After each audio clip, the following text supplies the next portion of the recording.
श्री सुमिरत सिद्धि होई गणनायक कर बर बदन करहु अनुग्रह सोई बुद्धि राशि शुभ गुण सदन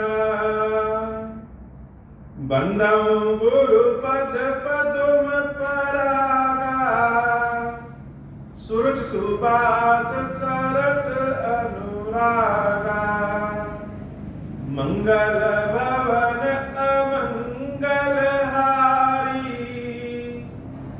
उमा सहित जहि जपत पुरारी सुमिर शिवा शिव पाई पसाऊं वर्णऊ राम चरित चित चाऊं पानी ग्रहण जब कीन महेशा यह ऋषि तब सकल सुरेशा हरहिया राम चरित सब आए प्रेम पुलक लोचन जल छाए कवन सो काज कठिन जग माही जो नहीं होई तात तुम पाही राम काज लगी तब अवतारा सुनता ही भयऊ पर्वताकारा। हे महादेव इस जगत में बाबा इस जीवन में बाबा न कोई कार्य कठिन है न ही कोई कार्य संभव है भैया सारे कार्य सरल और संभव हो जाते हैं बाबा अगर आपकी कृपा हो जाए पुर रखवारे देखी बो कपि मन कीन विचार अति नगर रूप धर्म ऋषि नगर करम पैसा। हनुमान जी महाराज का स्वभाव बड़ा ही अनोखा है। जैसे किसी किसी की चर्चा करिए अच्छी बात कहिए तो अच्छा लगता है लेकिन कोई कोई अपने हृदय के करीब होता है उसकी अच्छी बात कहिए तो और अच्छा लगता है। ऐसे ही श्री हनुमान जी महाराज कौन सो काज कठिन जग माही जो नहीं हुई तात तुम पाही। संसार में ऐसा कौन सा कार्य है जो प्रभु की कृपा हो जाए तो संभव। हम सब जब किसी कार्य को करते हैं और अपने पास अगर जोश और सामर्थ्य रहे शक्ति रहे तो हम उस कार्य को करने में धैर्यता का प्रतीक नहीं धैर्य धारण नहीं कर पाते जोश में कहिए तो होश खो बैठते। लेकिन हनुमान जी के प्रबंधन से सीखना चाहिए कि कभी भी जोश में होश नहीं खोना चाहिए। श्री हनुमान जी के पास अद्भुत जोश है और प्रभु श्री राम की कृपा भी है। असंभव कार्य को भी वह संभव कर सकते हैं लेकिन कहीं भी अपने बल के प्रभाव के कारण या बुद्धि के प्रभाव के कारण हनुमान जी महाराज जोश में होश नहीं खोते। लंका का उन्होंने दर्शन किया एक बड़े से पहाड़ पर चढ़ करके ऐसे करके लंका को जब देखा तो क्या पाया यही पाया कि लंका वैसे तो संसार की नजर में बहुत सुंदर है लेकिन इतना पाप है लंका में कि ऐसी लंका को जला देना चाहिए। साधारण व्यक्ति सोने की लंका को देख करके सोचेंगे कि रावण को भगा दें और लंका अपने पास अपने घर तोड़ तोड़ के लेते जाए लेकिन हनुमान जी महाराज ही ऐसे हैं जो कहते हैं ऐसी लंका को जला देना चाहिए। विचार किया कि बाहर से तो लंका देख लिए लेकिन अब जरा भीतर से देखी जाए और जब तक लंका के भीतर नहीं पहुंचेंगे तब तक जानकी माता का पता भी नहीं चलेगा। हनुमान जी महाराज चाहते तो उसी समय लंका में प्रवेश कर जाते लेकिन जोश में होश नहीं खोते। पुर रखवारे देखी बहु हनुमान जी महाराज देख रहे हैं कि लंका के चारों ओर लंका की रक्षा करने के लिए जैसे बहुत सारे चौकीदार हैं, सैनिक हैं। कपि मन कीन विचार, इतने सारे लोग हैं। इन लोगों को देख करके हनुमान जी महाराज ने विचार किया कि इन सबसे सीधे डायरेक्ट जाकर के लड़ाई कर लेना उचित नहीं, क्योंकि व्यक्ति को अपना उद्देश्य कभी नहीं भूलना चाहिए। हनुमान जी महाराज का उद्देश्य क्या है? हनुमान जी महाराज का उद्देश्य देवी सीता का पता लगाना। अब अपने जोश में, शक्ति में चाहे तो वह सारे राक्षसों को अकेले मार दे, लेकिन उससे उनका कार्य तो होना प्रतीत नहीं होता। इसलिए हनुमान जी महाराज ने सोचा कि जब संपूर्ण लंका नगरी सो जाए, रात्रि के समय में हम लंका में प्रवेश करें। अति लघु रूप धरौ निसी नगर करो पैसा। और किस रूप में? अति लघु रूप, एकदम सूक्ष्म रूप धारण करके और लंका में हम रात्रि के समय में प्रवेश करें। मंगल भवन अमंगल हारी, उमा सहित जहि जपत पुरारी। मसक समान रूप कपिधारी, लंका ही चले सुमिर नरहारी। नाम लंकिनी एक निसीचरी, सो कह चल सी मोहि निंदारी।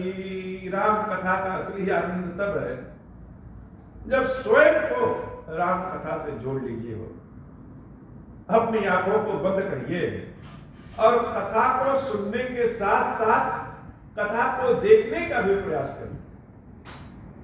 अपनी आंखों को बंद करके ऐसा विचार करिए कि जैसे सामने सोने की चमकती हुई लंका है और रात्रि का समय है। हनुमान जी महाराज अति लघु रूप, किस रूप में? मशक समान रूप कपिधरहि। मशक अर्थात मच्छर। मच्छर कितना बड़ा होता है, उतना बड़ा रूप हनुमान जी महाराज ने धारण किया। चारों ओर जैसे एकदम कोई आने जाने वाला नहीं है। चमकती दमकती लंका में मुख्य प्रवेश द्वार से ही हनुमान जी महाराज जाना चाहते। कहीं चोरी छुप करके इधर उधर से नहीं, कहां से? मुख्य प्रवेश द्वार से ही। हनुमान जी महाराज का यही तो प्रबंधन है कि अगर मुख्य द्वार से जाएंगे तभी तो जान पाएंगे कि लंका चमकती दमकती के साथ साथ सुरक्षित कितनी। और जब लंका में मच्छर का समान रूप धारण करके प्रवेश करने की कोशिश किए, लंका ही चले सुमिर नर हरि। किसका नाम? प्रभु श्री राम का। हनुमान जी महाराज जो भी कार्य करते अपने बल पे नहीं करते हैं, सारे के सारे कार्य प्रभु श्री राम के बल पे करते हैं। तो जब लंका में प्रवेश करने के लिए मच्छर के समान रूप बनाया तो सुमिर नर हरि, वह भगवान जो इस समय नर के वेश में है, मनुष्यों के वेश में है, उन प्रभु श्री राम का सुमरण किया और लंका में प्रवेश करने लगे। लेकिन लंका तो बड़ी सुरक्षित है।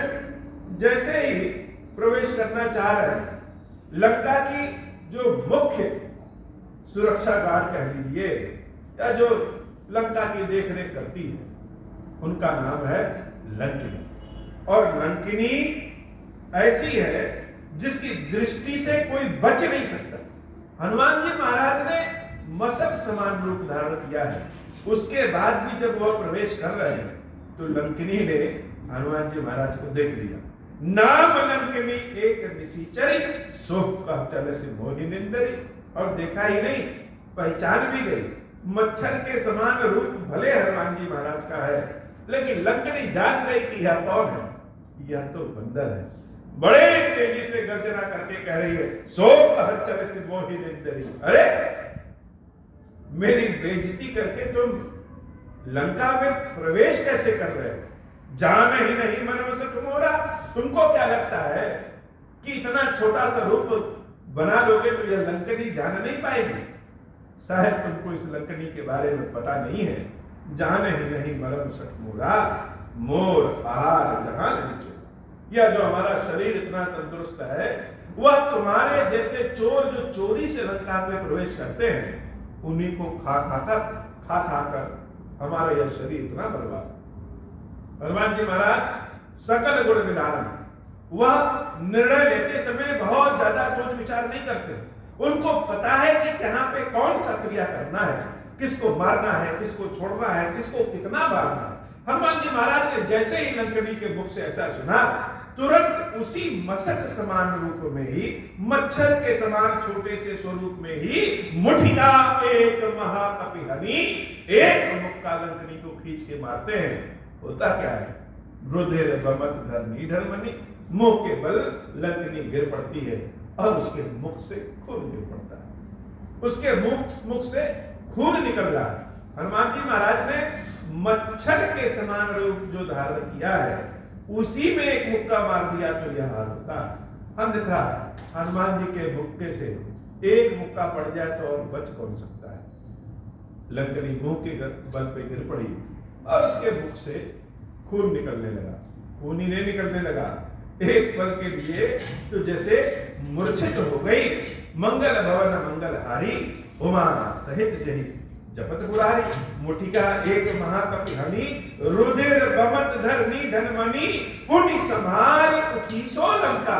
लेकिन अब जब होश आया लंकनी को, एक पल के लिए जैसे चक्कर आ जाए और मुंह के बल गिर पड़ी, उसने इस बार अपने को संभाला। पुनि संभारी उठी सो लंका, जो रिपानी कर विनय से शंका। अब की बात लंकनी तो एकदम अद्भुत, लंकनी तो जैसे एकदम से बदल ही गई। जो मुख से खून निकल गया, ऐसा लग रहा है कि लंका का जो उसने पाप अन्न भोजन किया था, वह खून के निकलने से उसका सारा पाप ही नाश हो गया और विचार ही बदल गया। हनुमान जी महाराज अगर किसी के समक्ष पहुंच जाएं तो विचार ही बदल जाता है। वह लंकनी का जीवन जैसे अद्भुत रूप में बदल गया और हाथ जोड़ करके स्वयं श्री हनुमान जी महाराज से प्रार्थना करने लगी। पुनि समारी उठी सो लंका, जोरी पानी कर विनय शंका। जब रावण ही ब्रह्मा पर दीना, चलत बिरंची कहा मोहि चीना। बिकट हो सीतै कपि के मारे, तब जाने सुनिश्चर संगारे। मंगल भवन अमंगल हारी, उमा सहित जहि जपत पुरारी। मंगल भवन अमंगल हारी, उमा सहित जहि जपत पुरारी। हाथ जोड़ करके श्री हनुमान जी महाराज से वह लंकनी कहती है कि हे महाराज, ब्रह्मा जी ने जब हमको लंका की रक्षा करने का दायित्व दिया था, लंकनी के पद पे बिठाया था, उस समय हमने ब्रह्मा जी से प्रार्थना किया कि हे प्रभु, क्या इसके अलावा मेरे पास कोई दूसरा काम नहीं? यह लंका तो पापियों की नगरी है और पापियों की नगरी का दिया हुआ अन्न हम भोजन करें, क्या इसके अलावा और कोई मेरे लिए काम नहीं है? तब ब्रह्मा जी ने कहा, हे लंकनी, परेशान ना हो।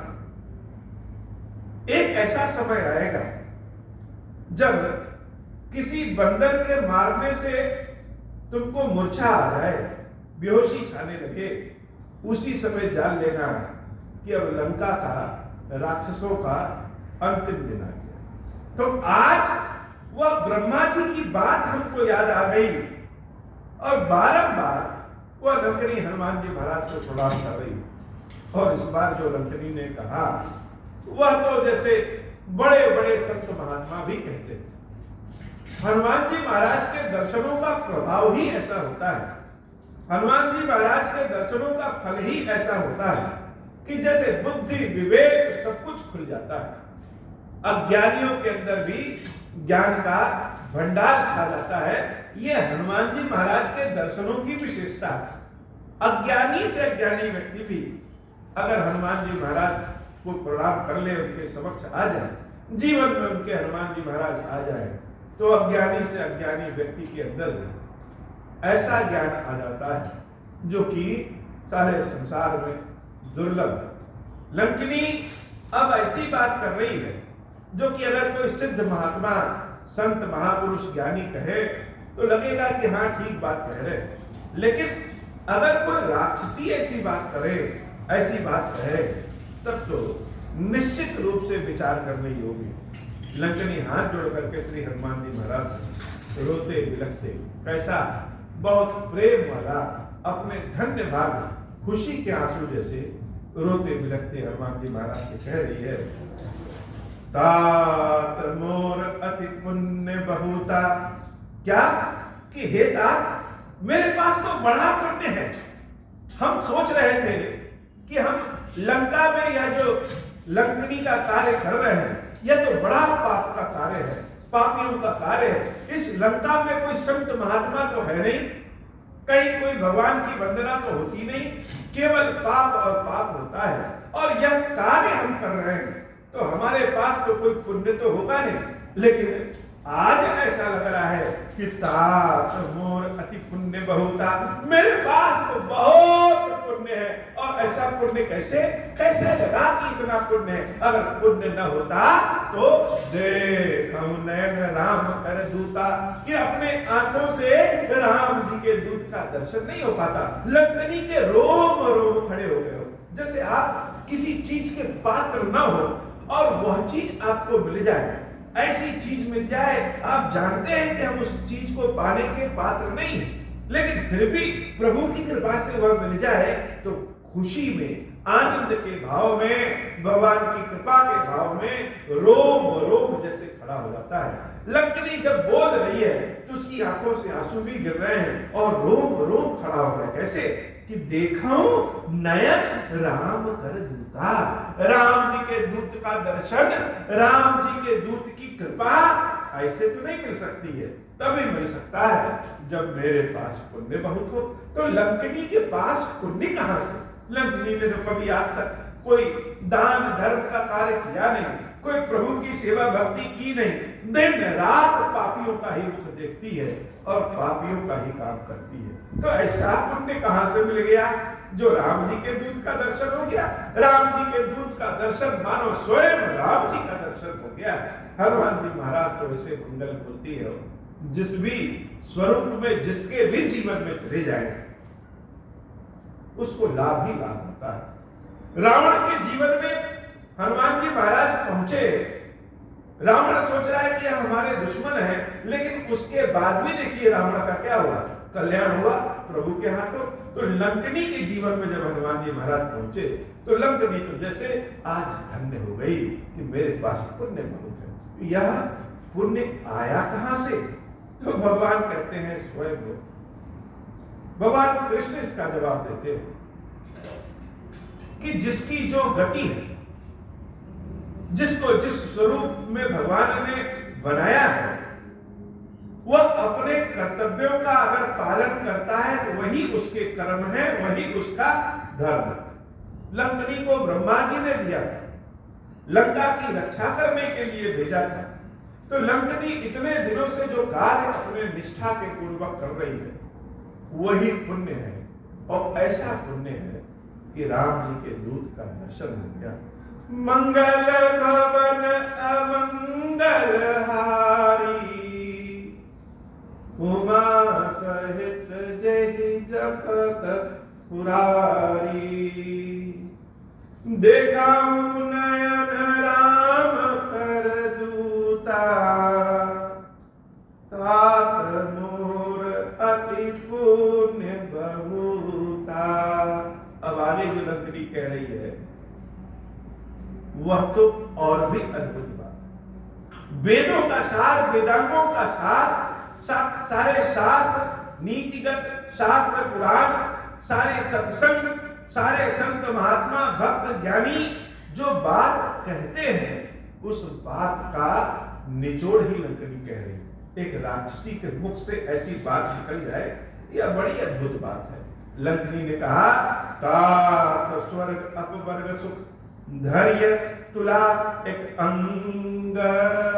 हे नाथ, हे हनुमान जी महाराज, अगर एक तराजू लिया जाए और उस तराजू के एक पलड़े पे तात स्वर्ग अपवर्ग सुख, मोक्ष के सुख को, स्वर्ग के सुख को, संसार में जितने भी तरह के सुख हैं उन सारे सुखों को तराजू के एक पलड़े पर रख दे, धैर्य तुला एक संग, तूल लताहि सकल मिली जो सुख लव सत्संग।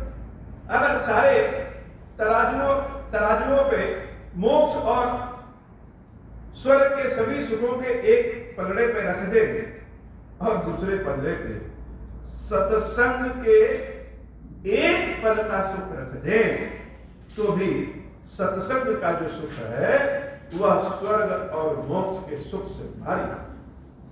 अर्थात जीवन भर के सुख को, स्वर्ग के सुख को, मोक्ष के सुख को हम तराजू के पलड़े पे रखें और दूसरे पलड़े पे सत्संग के सुख को रख दें, केवल एक पल के सत्संग के सुख को रख दें, तो भी सत्संग का सुख भारी है। कैसे? जैसे मान लीजिए कि हमारे एक हाथ में बीज है और एक हाथ में वृक्ष है, तो वृक्ष तो उपज है, फल है, किसका? बीज का। अगर बीज हमारे पास है, एक मुट्ठी बीज है, तो उससे बहुत सारे वृक्ष पनप सकते हैं। स्वर्ग का सुख और मोक्ष वह फल है, और फल किसका? सत्संग से वह स्वर्ग और मोक्ष प्राप्त होता है। तो सत्संग बीज है, सत्संग बहुत सारे फलों को प्रदान करने वाला होता है। मानो लंकनी कहना चाहती कि हे हनुमान जी महाराज, हे तात, आपसे हमारी यह जो मुलाकात है यह सत्संग है, सत्य का संग है, और सत्संग का सुख संसार में सारे सुखों से भारी होता है। सारे संत महात्मा ज्ञानी ऋषि मुनि भी यही कहते हैं कि बिनु सत्संग विवेक न होई। वास्तव में सत्संग के बिना कुछ होता ही नहीं। प्रभु श्री राम भी उत्तर कांड में और अरण्य कांड में कहते हैं कि सत्संग से ही सब कुछ है। नवधा भक्ति में भी सत्संग से भक्ति की प्राप्ति बताया गया है, सत्संग से सब कुछ बताया गया है। यह बात ज्ञानी ऋषि मुनि कहे तो अचरज वाली बात नहीं है, लेकिन जब एक राक्षसी ऐसी बात अपने मुख से कहे तो वास्तव में अचरज वाली बात है। हनुमान जी महाराज को देख करके राक्षसी लंकनी धन्य हो गई है, और हनुमान जी महाराज कुछ बोल ही नहीं रहे। हनुमान जी महाराज तो प्रभु की कृपा, प्रभु की कथा ज्ञान जहां से मिलता है ले लेते हैं। इन सारे सत्संग में ऐसा लग रहा है कि जैसे लंकनी वक्ता है और श्री हनुमान जी महाराज श्रोता हैं। मंगल भवन अमंगल हारी, उमा सहित जय जपत दुरारी। आगे की बात लंकिनी ने तो और लाजवाब कही। भगवान के ऊपर विश्वास का फल क्या होता है, भगवान के ऊपर श्रद्धा और विश्वास का फल क्या होता है, यह मानो लंकिनी पहले ही बता दे रही है। हम लोग जब भगवान की सेवा पूजा करते रहते हैं और कष्ट कभी कभी नहीं दूर होते हैं, तो ऐसा कभी कभी आता है, लगता है कि भगवान आए भी कि नहीं, और जैसे मन कहीं डगमगाने लगता है। लेकिन लंकिनी की बात को जब याद करें तो आज के लिए नहीं, हमेशा के लिए, हमेशा के लिए यह बात सही है कि प्रभु की कृपा बड़ी निराली होती है। मंगल भवन अमंगल हारी, उमा सहित जहि जपत पुरारी। प्रभु नगर कीजे सब काजा, हृदय राखी कौशलपुर राजा। हनुमान जी महाराज से लंकनी विनती कर रही है कि हे महाराज, प्रवेशी नगर कीजिए सबका, लंका में प्रवेश करिए और क्या केवल एक काम नहीं, जो जो मन में इच्छा करे सारे कार्य करिए। प्रवेश नगर कीजिए सब काजा, लेकिन शर्त एक ही है, क्या? लंका में प्रवेश करने का एक ही टिकट है। लंका में क्या? जीवन में सारे काम करने का एक ही टिकट है। वह टिकट क्या है?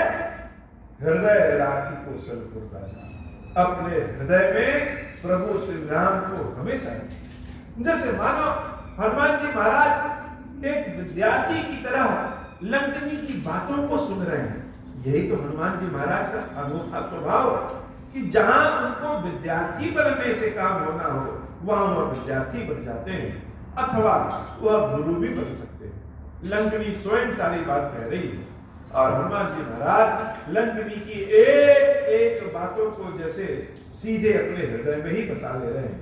तो लंका में प्रवेश करिए और सारे काम करिए, शर्त एक ही है, हृदय राखी कौशलपुर राजा, अपने हृदय में प्रभु श्री राम को सदैव धारण किए रहिए। भगवान के नाम को, भगवान के मूर्त को कभी भी न भूलिएगा। क्यों? क्योंकि लंकनी जो जो बात कहती है, हर बात पिछली बात से भी श्रेष्ठ होता है। अब आगे जो लंकनी ने कहा हुआ तो बड़ा अद्भुत है और हम सबके जीवन में यह सत्य है। हम लोग प्रभु से बहुत कुछ मांगते हैं, लेकिन लंकनी ने जो किया है, जो कहा है, वह तो जैसे विश्वास ही बढ़ा देता है। लंकनी कहती है कि हेता गरल सुधारिपु करहि मिताई, गोपद सिंधु अनल सितलाई। है ना, लोग विष ढूंढते हैं, अमृत ढूंढते हैं, बहुत सारे रत्न ढूंढते हैं।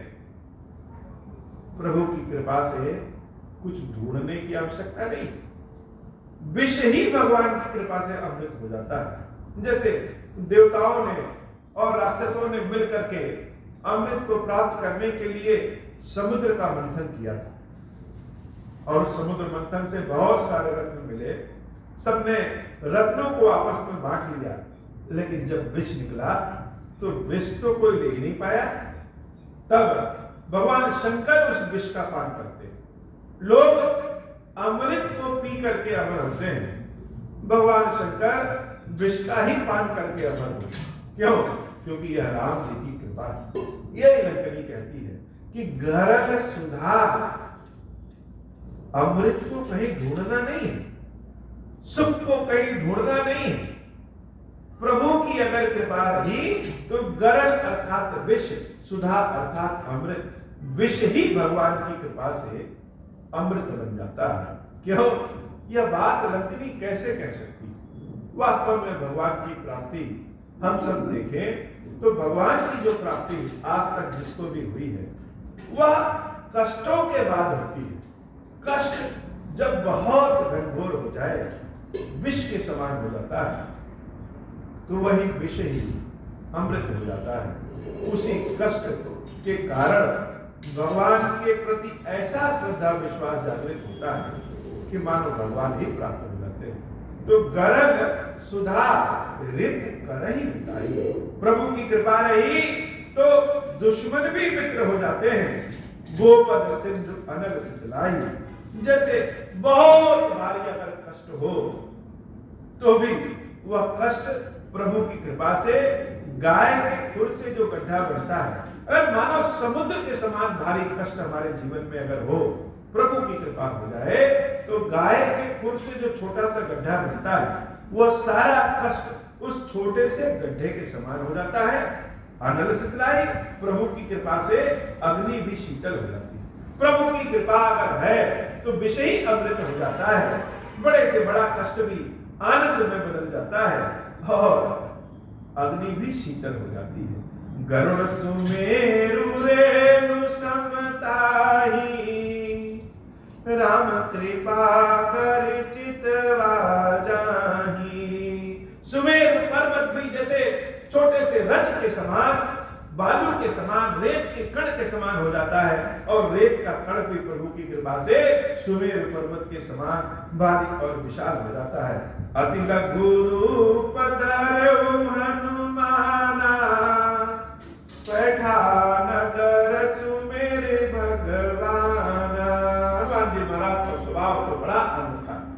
लंकनी को मार दिया एक मुक्का, उसके बाद लंकनी ने जब सुधा बरसाना शुरू किया, भगवान के गुण, भगवान की अमृत गाना शुरू किया, तो हनुमान जी महाराज छोटे से विद्यार्थी की बात, उनकी सारी बातों को जैसे सब सुन रहे हैं।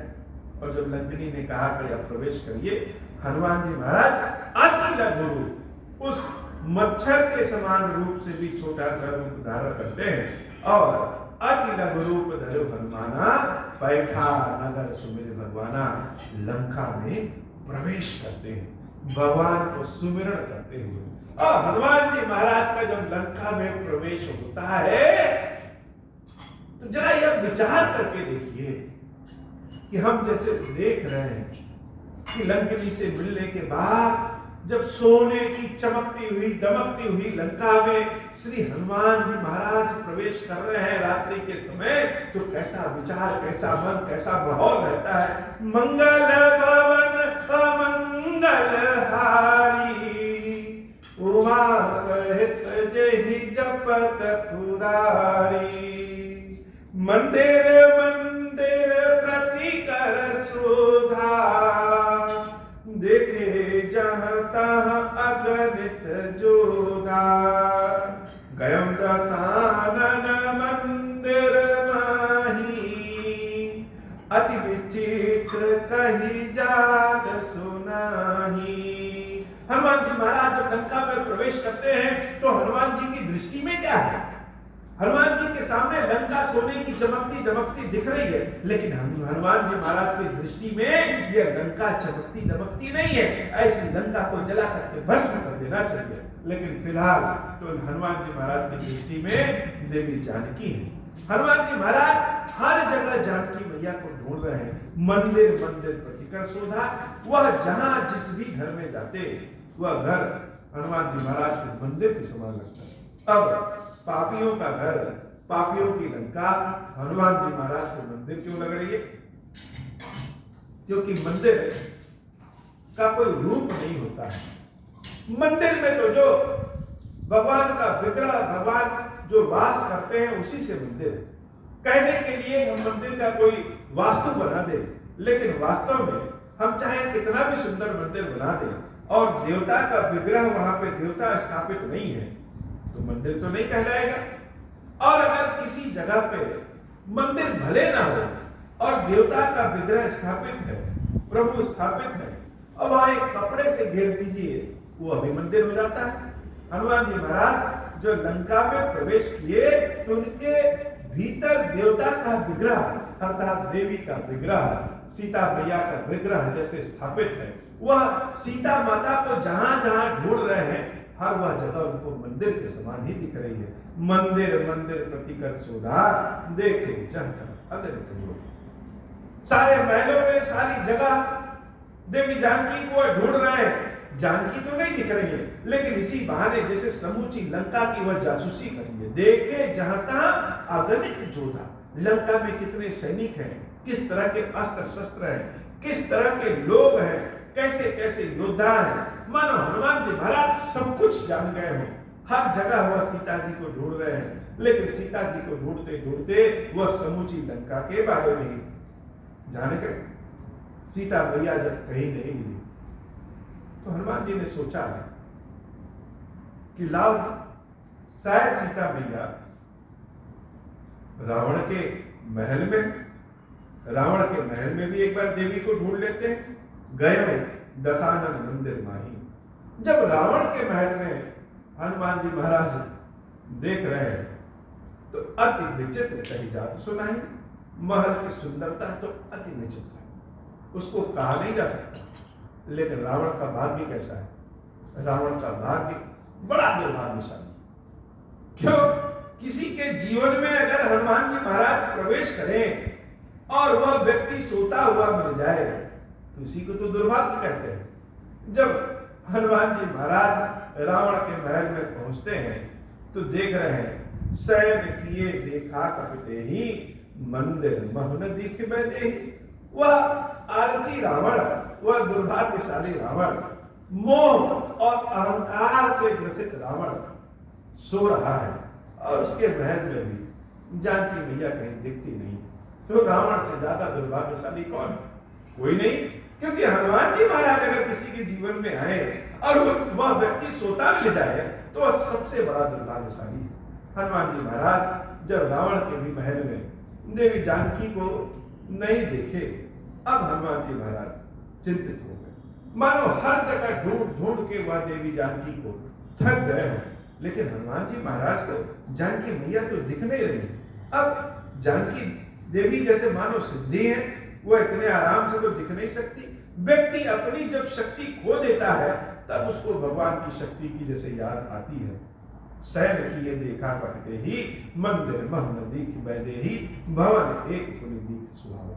हनुमान जी महाराज रावण के महल से निकल करके बाहर एक जगह बैठ जाते हैं। बहुत मेहनत से काम करिए, बहुत उत्साह से काम करिए, बहुत विश्वास भरोसे वाला काम करिए, और अगर काम नहीं होता है तो मन में चिंता स्वतः आ जाती है। हनुमान जी महाराज जब चारों ओर देवी जानकी को ढूंढ लिए और जानकी मैया नहीं मिली तो रावण के महल से बाहर निकल के हनुमान जी महाराज जैसे चिंतित अवस्था में कि इतनी दूर तो हम चले आए, लेकिन जिस कार्य से आए हैं वह कार्य तो हम कर ही नहीं पा रहे हैं। प्रभु श्री राम को क्या मुंह दिखाएंगे जाके। भगवान ने इतना विश्वास भरोसा किया कि हनुमान मेरे काम को कर लेना, अंगूठी भी दिया, लेकिन उसके बाद भी हम जानकी माता का पता नहीं लगा पा रहे। हनुमान जी महाराज चिंतित हैं और जैसे विश्वास उनका छीड़ हो गया है, अपने ऊपर ही भरोसा नहीं रहा। राम राम कर रहे हैं कि हे नाथ अब आप ही रास्ता दिखाइए, क्या करें। हर जगह तो जानकी मैया को देख लिए, न जाने जानकी मैया कहाँ है, हम ढूंढ ही नहीं पा रहे। जब थक जाइए चारों ओर से, हार जाइए, तब वही तो प्रभु की कृपा शुरू होती है।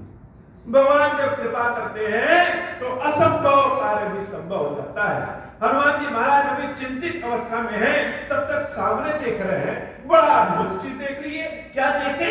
भवन देखी भवन एक पुनि देखी सुहावा।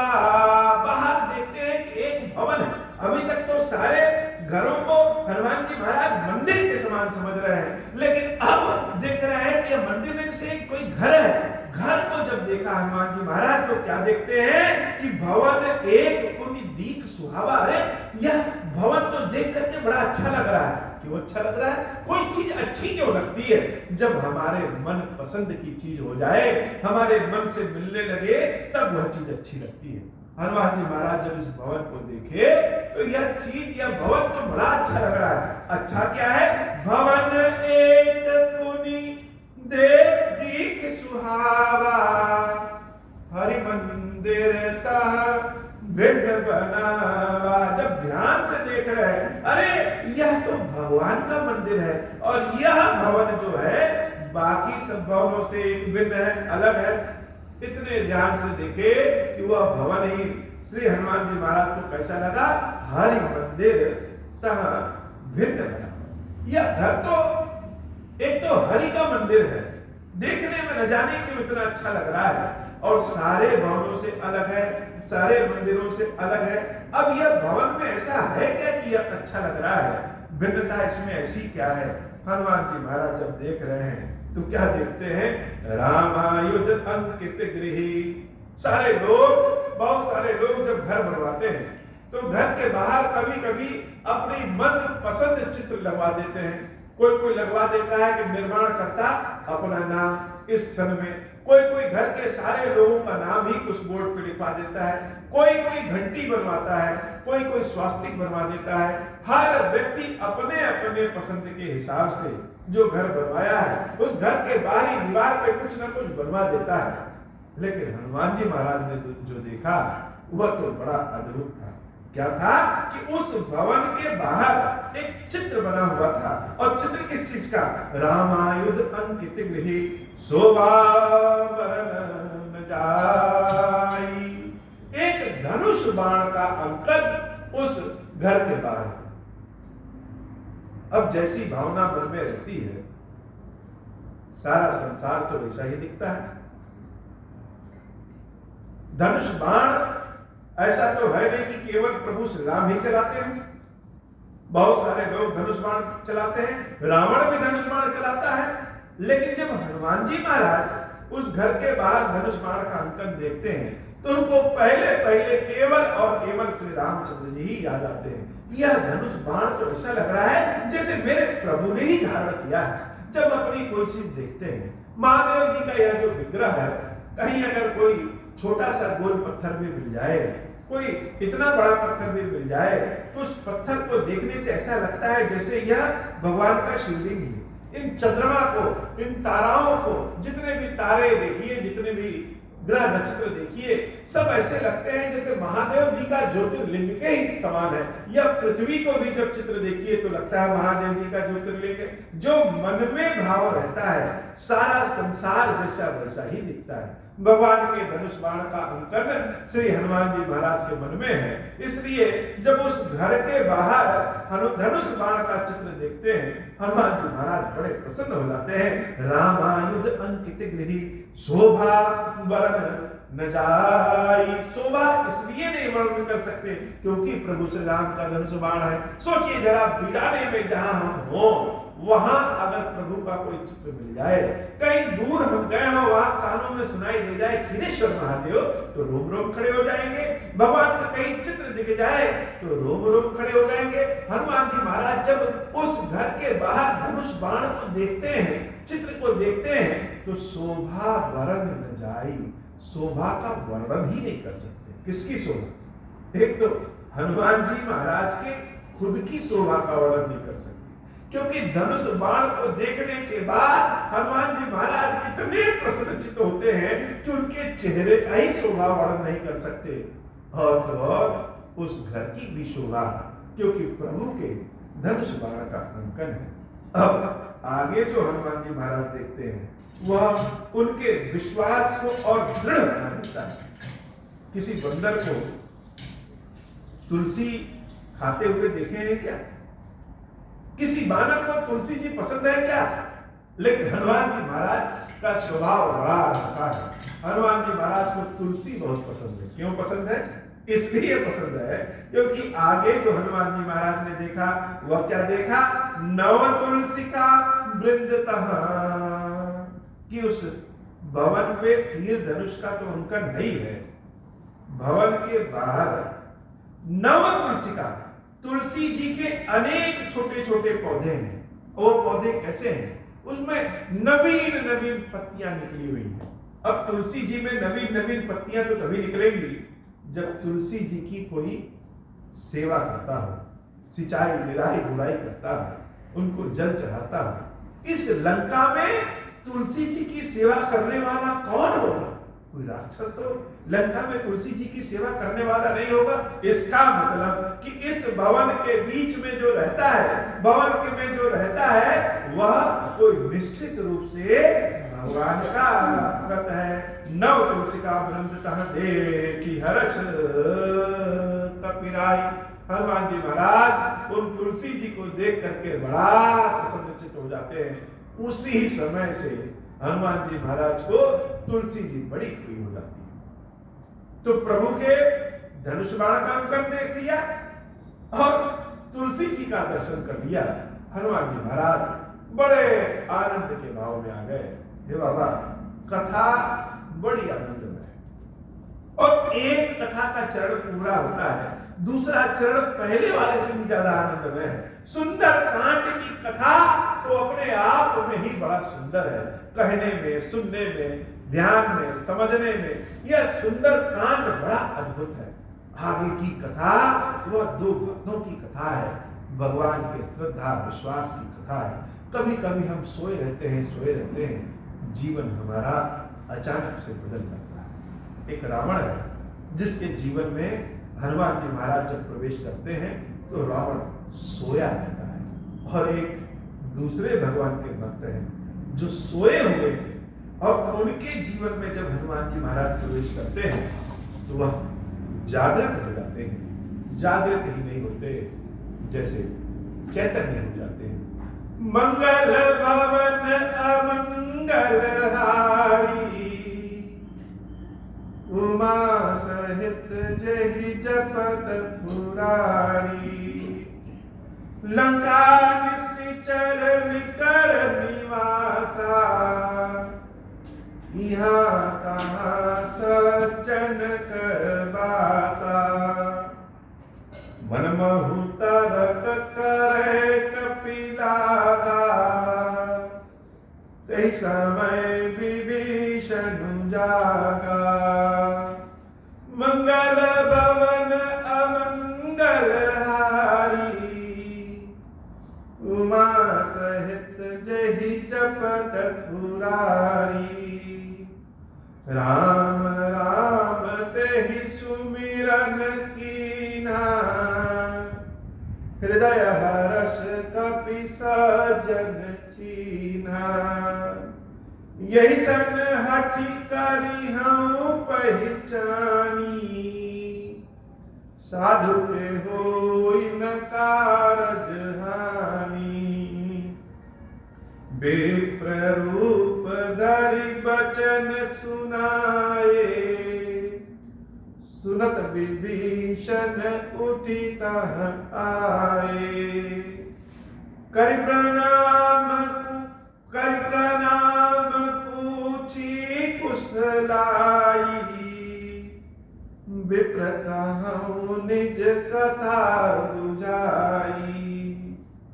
मंगल भवन अमंगल हारी, उमा सहित जहि जपत पुरारी। कि तुम हरिदासन मह कोई, मोरे हृदय प्रीति अति होई। कि तुम दीनु राम अनुरागी, कि तुम राम दीन अनुरागी। आयहु मोहि करन बड़भागी, मंगल भवन अमंगल हारी। उमा सहित जहि जपत पुरारी। तब हनुमंत कही सब, राम कथा निज नाम। सुनत जुगल तन पुलक मन, मगन सुमेरि गुण ग्राम। मंगल भवन अमंगल हारी, उमा सहित जहि जपत पुरारी। हे बाबा, आज की कथा इतनी ही। श्री खीरेश्वर महादेव जी, खीरेश्वरी मैया जी, हम सबके ऊपर बाबा कृपा करिए, हम सबके ऊपर कृपा करिए। अब हो प्रसन्न प्रभु मोह पर, नाथ दीन पर नेहु। निज पद भगति देहु प्रभु, पुनि दूसर बर देहु। तब माया वश जीव जड़, संतत फिरहि भुलाना। हम पर क्रोध न करिय प्रभु, कृपा सिंधु भगवान। शंकर दीन दयाल, अब हम पर हो कृपाल। साप अनुग्रह होई जहि विधि, नाथ थोरहि काल। दीन दयाल बिरुद संभारी, हरहु नाथ मम संकट भारी। जय विधि होई नाथ हित मोरा, करहु सुबेगी जान दास मैं तोरा। राम राज बैठे त्रैलोका, हर्षित बैठ गए सब शोका। जे सकाम नर सुनहि, जे गावहि सुख सुख संपत्ति नाना विधि पावै, जो इच्छा करी हूँ मन माही, हरि प्रसाद कछु दुर्लभ नाही, मंगल भवन अमंगल हारी, उमा सहित जही जपत पुरारी। बोले श्री खीरेश्वर महादेव जी, खीरेश्वरी मैया की सदाही जय हो। खीरेश्वरम, हे भगवान शंकर, आप ऋण पातक दुर्भाग्य और दरिद्रता की निवृत्ति के लिए तथा संपूर्ण पापों का नाश करने के लिए मुझ पर प्रसन्न हुई है। मैं दुख और शोक की आग में जल रहा हूँ, संसार भय से पीड़ित हूँ, अनेक प्रकार के रोगों से व्याकुल और दीन हूँ। खीरेश्वर, मेरी रक्षा कीजिए। देव देवेश्वर, सबको निर्भय कर देने वाले महादेव जी, मेरी इसकी हुई पूजा को पार्वती जी के साथ ग्रहण कीजिए। मेरा मंगल करिए महादेव। शुशंभु महादेव, शुशंभु महादेव, शिव शंभु। ओम श्री राम।